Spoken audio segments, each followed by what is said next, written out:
நோவாவிட்ட பேழையை செய்ய சொல்லுவார், அப்படித்தானே?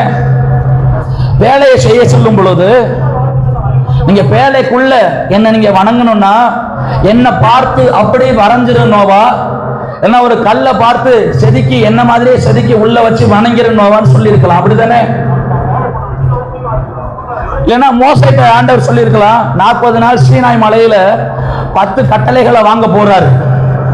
10 கட்டளைகளை வாங்க போகும் பொழுது மோசே, நீயும் இஸ்ரவேல் ஜனங்களும், மோசே தான் தேவனை முகமுகமா பார்த்த மனுஷன், இந்த கட்டளைகளை வாங்காத, என்ன பார்த்து அப்படி வரைஞ்சிரு மோசே, ஒரு கல்லை எடுத்து அப்படி செதுக்கிற மோசே சொல்லிட்டு மோசேட்ட ஆண்டவர் சொல்லி இருக்கலாம்.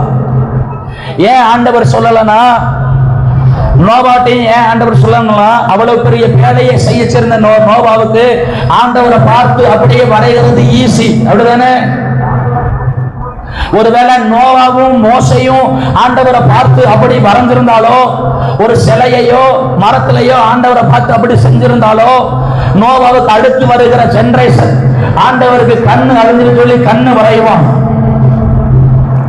ஆண்டவருக்கு கை அழிஞ்சிரு சொல்லிட்டு கையை வரைவான், இல்லைன்னா கையை செஞ்சு ஒட்டுவான். வசனம் சொல்லுது, இயேசு கிறிஸ்து நேற்றும் இன்றும் என்றும் மாறாதவராக இருக்கிறார், அவரை மாற்றவே முடியாது. அதுல இருந்த ஒரு சத்தியத்தை ஆண்டவர் கற்றுக் கொடுத்தார், கடவுளை மனுஷனால உருவாக்கவே முடியாது, மனுஷனதான் கடவுள் உருவாக்கியிருக்கார், அந்த கடவுள் தான் நீங்களும் நானும் ஆராதிக்கிற ஆண்டவராகிய இயேசு கிறிஸ்து.